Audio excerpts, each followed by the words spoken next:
Israel ও লেবাননের মধ্যে নতুন যুদ্ধবিরতি চুক্তি নিয়ে আবারও উত্তেজনা তৈরি হয়েছে। বুধবার ওয়াশিংটন ডিসিতে যুক্তরাষ্ট্রের মধ্যস্থতায় লেবানন ও ইসরায়েলি কর্মকর্তাদের মধ্যে একটি নতুন যুদ্ধবিরতি চুক্তি স্বাক্ষরিত হয়।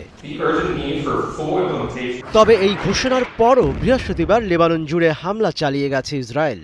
এরপরই হিজবুল্লাহ প্রধান নাইম কাশেম এই যুদ্ধবিরতি চুক্তিকে একটি প্রহসন বলে প্রত্যাখ্যান করেছেন এবং সতর্ক করে দিয়েছেন যে যতদিন ইসরায়েল লেবাননে বোমা হামলা চালিয়ে যাবে ততদিন ইসরায়েলও তাদের লক্ষ্যবস্তু হয়ে থাকবে। হিজবুল্লাহ দাবি করেছে প্রস্তাবিত শর্তগুলো লেবাননের জন্য অপমানজনক এবং কার্যত আত্মসমর্পণের শামিল।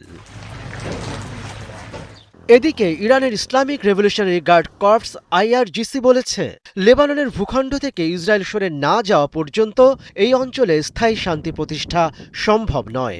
আইআরজিসি আরও দাবি করে, ইসরায়েলকে অবিলম্বে লেবাননের জনগণের ওপর হামলা বন্ধ করতে হবে এবং আন্তর্জাতিকভাবে স্বীকৃত সীমান্তের পেছনে ফিরে যেতে হবে। এদিকে মার্কিন প্রেসিডেন্ট ডোনাল্ড ট্রাম্প ইরানের বিরুদ্ধে যুদ্ধ করার ক্ষমতা সীমিত করার একটি প্রস্তাবের পক্ষে ভোট দেওয়া আইন প্রণেতাদের দেশপ্রেমহীন বলে আখ্যা দিয়েছেন। তিনি বলেন, যুক্তরাষ্ট্র যে কোনোভাবেই জিতবে, সেটা সামরিকভাবে হোক বা কাগজে কলমে।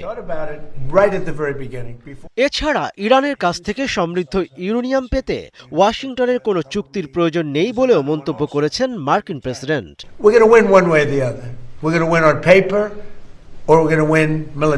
এদিকে মধ্যপ্রাচ্যে বিরাজমান তীব্র উত্তেজনা ও যে কোনো মুহূর্তে নিরাপত্তা পরিস্থিতির অবনতি ঘটার আশঙ্কায় অঞ্চলটির 14টি দেশে নতুন করে ভ্রমণ সতর্কতা জারি করেছে যুক্তরাষ্ট্র। মনিরুজ্জামান বাবু, ৭১।